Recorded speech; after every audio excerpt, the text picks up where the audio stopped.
Hello అండి, ఈరోజు నేను మీకు సింపుల్గా బగారన్నం ఎలా చేయాలో చెప్తాను. అమ్మ వాళ్ళు ఎక్కువ మసాలాలు వేయకుండా ఈజీగా ఎలా చేసేవాళ్ళో చూద్దాము. మీరు కూడా ట్రై చేయండి.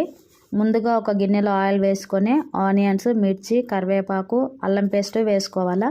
ఇది కొద్దిగా వేడయ్యాక వాటర్ పోసుకోవాలి. 1 గ్లాస్ రైస్కి 1.5 గ్లాస్ వాటర్ వేసుకోవాలా.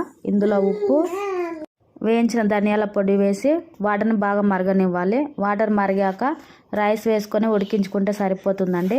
టేస్ట్ చాలా బాగుంటుంది. మీలో ఎంతమందికి తెలుసు అండి ఈ బగారన్నం? మీరు మీ అమ్మ వాళ్ళు కూడా చేసేవాళ్ళ? చేస్తే వేస్తాను కామెంట్ చేయండి తప్పకుండా.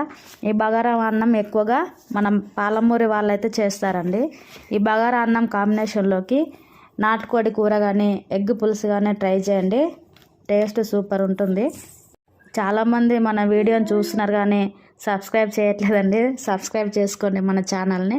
ఈ వీడియో కనుక మీకు నచ్చినట్లయితే లైక్ చేయండి, షేర్ చేయండి, సబ్స్క్రైబ్ చేయండి. అలాగే బెల్ సింబల్ కూడా యాక్టివేషన్ చేసి పెట్టుకోండి. ఓకేనా? థ్యాంక్ యూ అండి. కామెంట్స్ చేయండి మీకు ఎలా అనిపిస్తుంది ఏంటి అనేది వీడియో చూసిన తర్వాత. ఓకేనా ఫ్రెండ్స్? బాయ్.